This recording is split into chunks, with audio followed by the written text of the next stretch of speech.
Hello and welcome to another episode of Diablo IV, where I'm continuing to play through the 8th season, the season of Belial's return. We have now gotten to the point where the season story is complete, and I'm going to try to do the season's journey and some of the endgame activities, as well as show off all the bosses. So, if we go to the season's journey, I'm currently on Chapter 4, so I completed basically all the quests, but I need to upgrade my boss powers, and I need to defeat and summon all these different bosses. So that's what we're going to be doing today. And I think it's probably going to take a couple episodes to complete everything. Maybe completing everything will be possible. Maybe I'll be done by season, well, by like champion. That's where you unlock the pet. And they actually had a little announcement that's gone now for Diablo 4 that I'm going to show right now. So they had this, focus on Iris. Progress your season's journey to earn Iris the cat pet in Season 8, Belial's Return. All eyes on the season's journey. Complete Chapter 6 of the season's journey to earn Iris the cat. With eyes like hers, this keen pet never misses when golden materials drop. So they really want to incentivize and remind people to actually try to complete the season's journey. Now, another thing of note is that apparently the Berserk situation is going to be running out. I got a little notification saying Berserk, yeah, okay, we don't have the battle pass. This is apparently gonna, disappear. I believe I can just buy this, the Hawk's Destiny. Alright, cool. So, transaction pending. And it's very slow. Alright, nice, I guess. I'll try to get most of these, if possible. Claimed 1 out of 5. Yeah, there are only 2 days left, so I guess I won't be getting all of them, unfortunately, but I'll do my best to get as many as possible. Getting the mark, I think, would be cool. The others, I don't kind of really care all that much about. But doing my best, I might cut to the Blizzard social thing right now. So yes, Berserk Cosmetics leaving soon. Your chance to earn and secure cosmetics from Berserk is ending soon. Claim items from the Relinquity. You have until the 3rd of June at 7 PM to exchange Beheats in-game at the event Relinquity for limited time cosmetics. Purchase iconic armor. Visit the in-game shop to purchase premium cosmetics such as the Berserker Premium Barbarian Bundle before June 5th. We're not buying any of the premium bundles, it kind of sucks, but getting the mark I think would be cool. So I'll try to get that. We'll see. Anyway, it is time to do the different bosses. I mean, Varshana is one of them, and I guess I'll start with that. I believe they also drop like the sigil, Spectral Ash, if you actually defeat the bosses, I think. So we'll see how that goes. And once again, I can fight them without using... Alright, this is not working. Okay, there we go. A little bug right there.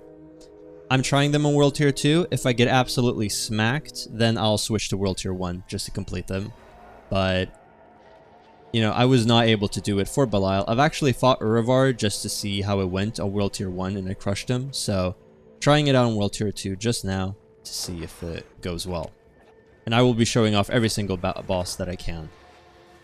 So let's equip some stuff. Yo.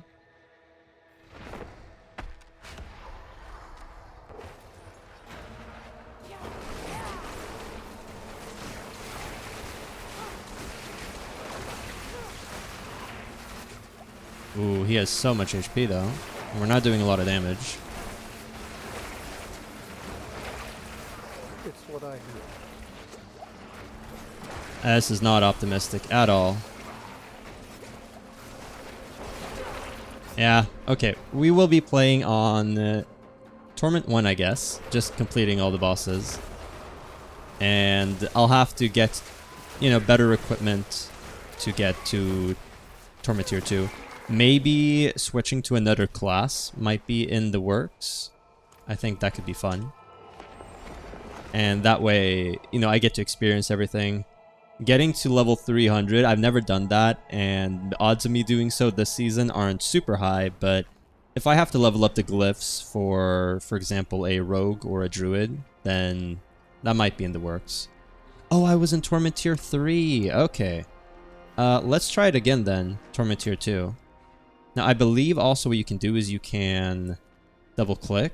Yes, and you can actually teleport to the burrow. Okay, we're trying Torment Tier 2 a second time, and then if we lose, we'll try Torment Tier 1. I'm very confident about Torment Tier 1. And it seems like the dungeons are always randomly created. So that's kind of interesting.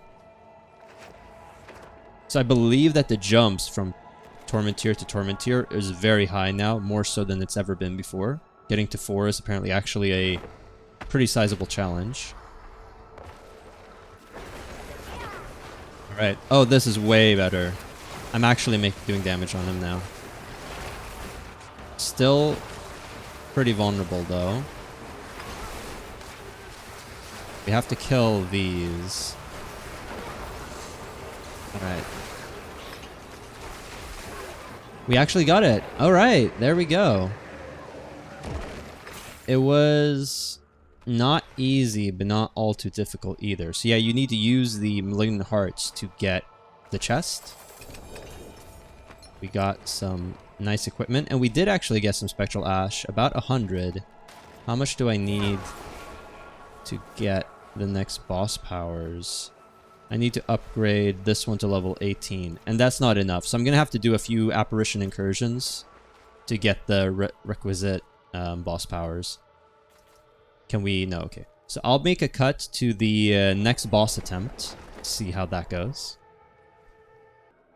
Alright, here we are. We are going to be fighting Grigore. Now, I love the fact that you can just click and teleport to any of these bosses instead of having to run there manually. I don't know if that was possible in the previous season, but I think it's a change for this one. And it's kind of a no-brainer, so really happy that exists.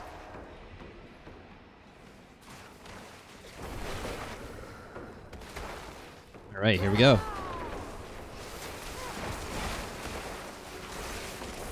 We do a lot of damage, which is fantastic.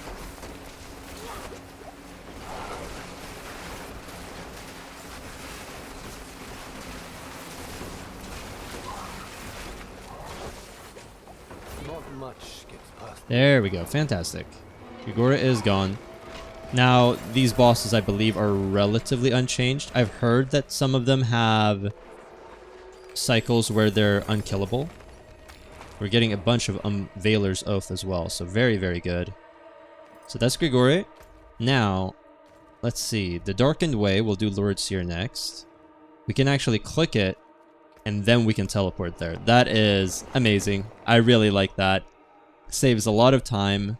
Now, I believe that you get more bonuses for being in parties, so maybe next time I fight the world bosses on the channel will be on World Tier 4 with parties. I think that'll be kind of like the endgame, trying to find a powerful group of people, fighting them on World Tier 4.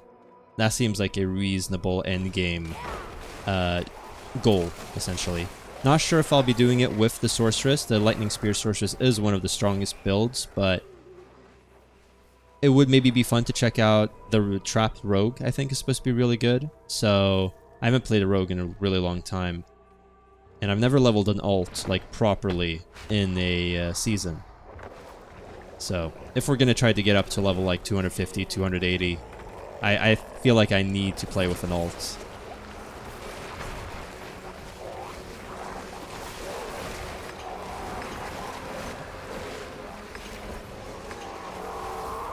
So I'm strong enough to where World Tier 2 is relatively simple, but I'm still very weak at World Tier 3. So I'm in this little weird in-between stage. So I think getting the Season's Journey, getting the boss powers to get stronger, farming some of these uniques. If I got a Mythic, that would be fantastic. Doing so, I think, is the main way of powering up right now. Also upgrading my equipment, I guess, a little bit. So we only have the Beast in the Ice. So let's see here, Sanctuary, and there we go. It's good that they moved him out of a Nightmare Dungeon. As a whole, I think, honestly, moving away from Nightmare Dungeons was a good choice, but it kind of means that they're not that useful. I guess you can get Obusite if you don't have any Infernal Hearts, but you can just find a party for Infernal Hordes. So there's kind of almost no reason to do Nightmare Dungeons anymore, as far as I'm concerned. I believe you can still get that XP well, but not 100% sure. If people know that, let me know in the comments down below. Alright. Maybe I should have waited a few seconds. Well, hopefully it takes a few before he shows up. Now, he is one of the most annoying, like, in-between stages, if you want to call him that. And we just killed him. All right. Problem solved. All right.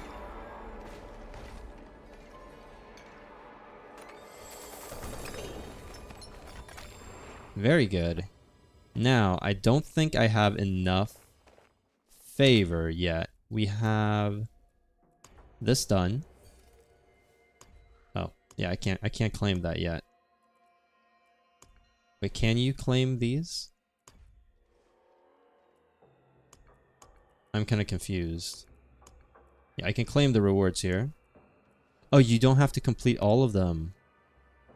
Oh, complete 4 out of 5 objectives. Oh, that's cool. So I actually got all of the Smoldering Ashes. So the next step is to fight Duriel and Andariel. Andariel is really difficult, but maybe we can try Duriel right now. I also need to get a bunch of legendaries while we're at it. That could be good.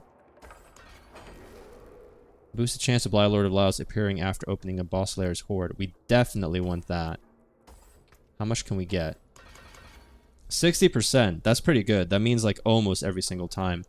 I got it when I actually fought Urivar off screen, but I haven't gotten it for these 3 bosses. So let's see if we can get it when fighting Duriel, Lord of Maggots.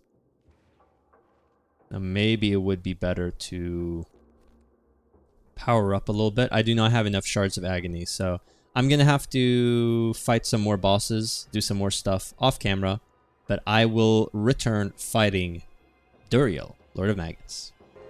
Alright, I'm making a cut in here just to say that I will be doing the second half of the ladder bosses next episode instead. The episode became a little bit too long, and instead what I'll do is I'll show off the purchase of the Berserker armor cosmetics, as well as the anniversary event, and leveling up an alt character, just so you guys know. So, Duriel and Dariel and the Harbinger of Hatred, as well as Urivar, will be next episode. Alright, a quick intermission because I have officially acquired enough of the Berserk Relinquaries to get all of the different upgrades. I mean, it's not that special getting these, but I'm gonna record it anyway. Man has no control. That's very true. Skull Knight's heraldry has been successfully purchased. Oh yeah, they actually have little names. The true origins and motives of the Skull Knight are known only to him, as impenetrable as his ancient armor. And I don't think we read what it said here. Griffith's silver armor has become a symbol of victory, of hope for people beleaguered by a 100-year war. From this, he dreamed he could build a kingdom. A dream that would consume him. Yeah, tell me about it. If people have not read Berserk, it is very brutal, but it is good. It is really good. Man has no control. One who is offered in sacrifice during the eclipse is marked with the brand, and soon after devoured by demons. Should one escape, they will find themselves severed from humankind, forever stuck between the physical and astral worlds. So do they actually show the... I guess this kind of like the... Oh, it's right there, but because of the base closed, it's kind of covered. Now, one thing that is a bit weird is that, and maybe I'm wrong, but I thought it said that the thing would end in 22 days, or in 2 days, but it says 22 days left, right? It might be that the cosmetics are done. Oh, okay, so you actually need to earn all of these. Under the foretold eclipse, Griffith the Hawk of Light offered the lives of his comrades. Oh, this is kind of spoilers, by the way. Offered the lives of his comrades in exchange for his greatest dream. Yet as the God Hands accepted and devoured his companions, Griffith's heart turned to ice, and soon he became a God Hand himself. Alright, that's all. Hopefully I don't need more Beheats, because I kind of want to just grab the next thing. Okay. And there you go. Ready to claim. The Odd of the Berserker. Man has no control. When the Berserker armor was forged, it was infused with a dangerous spirit, one that would align with the violence of its wearer. This alignment could change the very shape of the armor into the Beast of Darkness. So I do not know if we actually need to have the premium. Let's claim it. Let's see. It might be that I need to have the premium payment. Successfully purchased. What does that mean? Not really sure. Well, we have it anyway. I'll have to find out if I actually paid real money for that. I hope not, but we'll see what happens. Alright, so as of today, the 5th of June 2025, it's actually been 2 years since Diablo IV was launched, so anniversary celebrations arise. Celebrate 2 years since the Blessed Mother's return to Sanctuary. Earn rewards in the event Reliquary. From now until June 17th, 2025 at 7 p.m, exchange gold in-game at the event Reliquary for magnificent limited time cosmetics.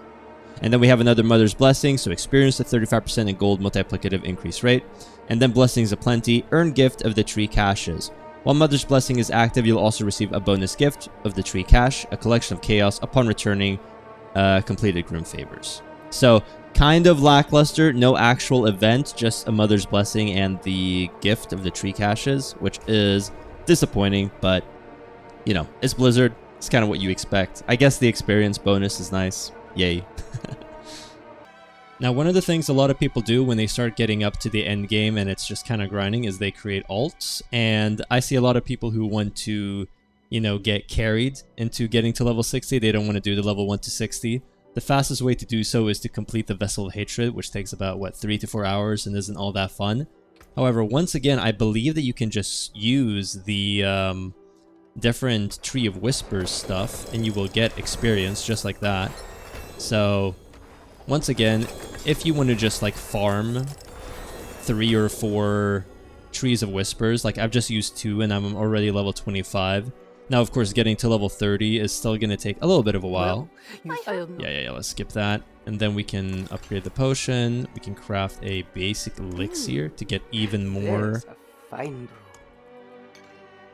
experience gain. And we're gonna keep on running. This is also a way to get a lot of different levels. I mean, a lot of different equipment for the alt that you're playing as. So it's pretty useful in that way. You can also get your glyphs. So it doesn't seem like all of them give experience, but enough of them do that should be pretty quick to level the alts. Let's do that. Level 35. So I don't think I'll get up to 60 all the way, but it'll only take me an hour.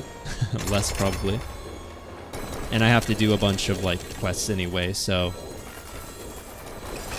just like this level. See what level I finally end up at. My guess is I'll be level... Okay, level 47. I'll take it. So I just wanted to show that off. Once again, very easy way to level up your alts. And as soon as you get to level 60, that's when, you know, all the Paragon stuff that you've done before pays off. So, okay, all the way up to level 49. So, yep, making a cut back to the original character. Alright, so I figured that I'd show off the 2 things that are different with the Anniversary Edition. Of course, we have the Mother's Blessing, which is nice, and rewards a bonus cache when turning in Grim Favors to the Tree of Whispers. In addition to that, there are some Reliquaries that we can get. Yes, the second anniversary one. There's apparently just one left. I only have 27 minutes, so it kind of took a little bit of time. But it seems like they all have the same dialogue. Hell is coming, went the refrain, yet the dawn still breaks on the horizon. Could it be the light or the final fire at last? Now, fortunately, these just cost gold, so no problem at all. Let's see, it's always a little bit slow, but it apparently gives you the Sunflame Lantern Trophy. So I'm just going to really quick purchase all of these because, I mean, it's nothing special, just buying these, and then we'll see if the final thing has a specific text. Actually, there are some things. So, for example, this one is called the Sunflame Lantern. This one is called the Burning Dawn Banner. This one is called the Sunraisers. Watch the Horizon. Oh, they all have Watch the Horizon. Never mind. We have the Sunflame Sword, the Burning Barbs, the Burning Dawn bow, and then finally the Burning Dawn. And yeah, it's the same text for all of them. Now these are, however, anniversary specific, so you cannot get these after the anniversary. I bet that they will return in some shape or form for money in the future. It's nice that it's gold though, but part of me would have preferred some sort of event where you actually collect something or do something or defeat something, and then you can do that and turn them in for the equipment. So kind of lame. And it seems like they basically have one item for every single class, is my guess. So it doesn't really matter which class you are. If you play through an alt, it's going to be the same relinquery stuff. So there we go. That is the final thing. The glorious anniversary event. Very lackluster. It would have been cool if they'd done something gameplay wise. Yeah, that was it. No, okay. I thought we actually got to see something. Are they... Nope, I guess I just have them equipped. So I may as well grab the Tree of Whispers right now. It is done. Now what I'm actually going to do is I'm going to give that to the alt. I showed off how that worked last time. So all of this rogue's equipment, which is going to be very useful for my alt. So here we are once again with the alt character. I level up, very nice. And among all the different things that should be here, we should see... There we go. A gift of the tree. Even more experience and even more items. So quite useful in that regard. And I mean, it gave me basically 2 more levels. To be fair, the Mother's Blessing does help a lot when leveling these alt characters. So very useful in that regard. But yeah, it would have been nice if the Anniversary Edition or the Anniversary event actually had something to do with gameplay. Yeah, so the relinquery is the exact same, even though, you know, I have a different character. So it's all shared. And I was panicking a bit over getting these, but yes, it doesn't cost anything. It just says purchase, but red herring. So that was the Anniversary Edition stuff. Whoa. Well, I got to show it off anyway. Alright, so that was the first half of the ladder bosses, as well as leveling the alt and getting all those cosmetics. Next episode, I'll be showing off the second half of the ladder bosses, as well as some other endgame stuff. I'll also be discussing the season as a whole, showing off some of the problems. I hope you did enjoy this episode. We are getting close to the end of this season, and it took me a little while to get here, but I still think that, you know, it's worth showing, and it is fun to play it. Next episode, as I said, will be the final boss stuff and the final season stuff, and then of course I will be doing the story completion. I upload content 5 days a week, Diablo 4 coming out every now and then on Mondays. Subscribe for more, and I'll see you guys next time. Take care.